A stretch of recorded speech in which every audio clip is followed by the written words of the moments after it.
Le faisceau électrique d'accessoires du camion, c'est un peu la galère, tout simplement parce qu'il n'y en avait pas. Alors du coup, ce que j'ai fait, c'est que j'ai remplacé les cosses de la batterie d'origine, celle-là, par des cosses comme ça à plusieurs sorties. Et je me suis rajouté derrière là, un petit disjoncteur de 30 ampères avec un câble en 4 mm carrés. Donc un disjoncteur juste pour pouvoir le réarmer, ça coûte un peu plus cher, un petit peu plus pratique. Et dans la cabine ici, ce disjoncteur, en fait, il alimente cette boîte à fusibles là, sur laquelle on va reprendre tous les accessoires. Donc pour l'alimentation commandée de la radio, je me suis repris sur l'allume-cigare d'origine ici. Et pour l'alimentation continue de la radio, je me suis repris sur ma boîte à fusibles ici, sur ce qui va alimenter mes allumes-cigares et mes ports USB.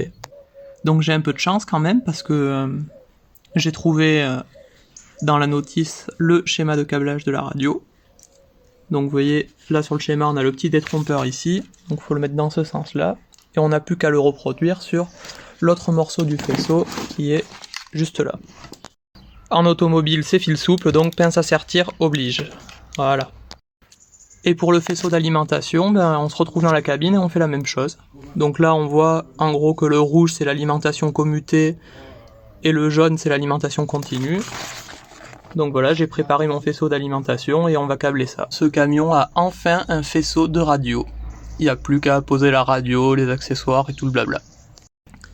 Je vais laisser sécher et passer une deuxième couche, mais je pense que ça va pas être trop mal. Le verdict, c'est qu'il y a une retouche de peinture à faire, mais dans l'ensemble, pour un morceau de bidon de liquide de refroidissement, on va dire que c'est pas si mal. Le merdier que c'était à la base, on va dire que c'est pas si mal. Donc là, on a hop, le petit faisceau pour la caméra de recul qui remonte, le voltmètre, les ports USB, la radio, nickel, tout va bien.